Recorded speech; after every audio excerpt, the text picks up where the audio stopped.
All right, so we're gonna do a panning shot of this same person I used for motion blur. Now this, I'm gonna actually see if I can use the smart selector brush and that spot healing brush. I'm sorry, I didn't want spot healing. I wanted the um, quick selection tool. And I'll see. And you know what? Actually, if I hit Q here, this did a decent job. So I'm gonna see if I can see what this gives me. This is getting pretty close to what I want. But no, it's falling apart now. And this is kind of the problem I've had with Photopea as opposed to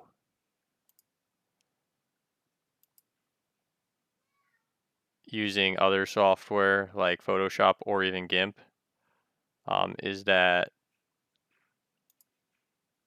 it is just a lot more difficult to select hard edges. So I'm using the Mat Lasso here to get as close as I possibly can to the legs or the edges. And if you're a little off, it's not going to kill us.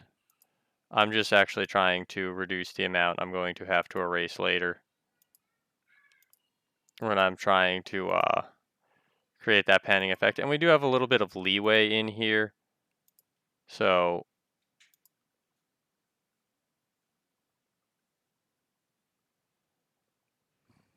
I'm going to try to keep that. But this is mostly going through the process here of trying to have as little extra as I can. I'm going to do a Control J. And that gives me all of this cut out.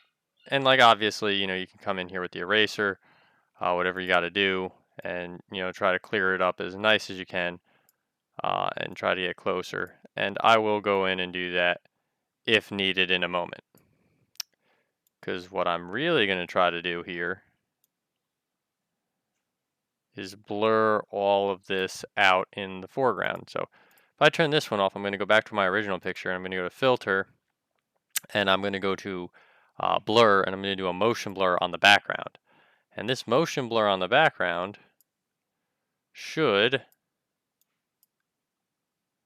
and I'm doing it on the wrong layer. I'm going to hit reset. I'm going to select the background. Okay, I'm going to go back to the background, make sure I didn't mess that up at all. I'm going to go to Filter, Blur Motion Blur, and I'm just going to blur it out, make the background a little blurry.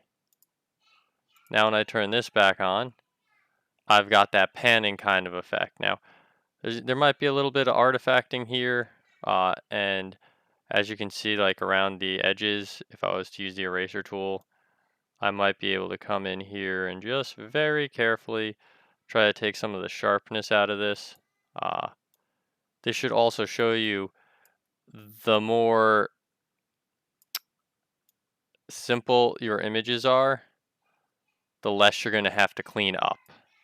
So like if you have nice, well contrasted images, you're not going to have to clean up as much. So that gives a kind of panning effect from what we started with.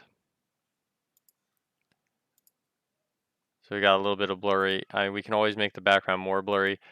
The one thing about this is you do start to see the fringes of the original picture. You almost have to cut it out.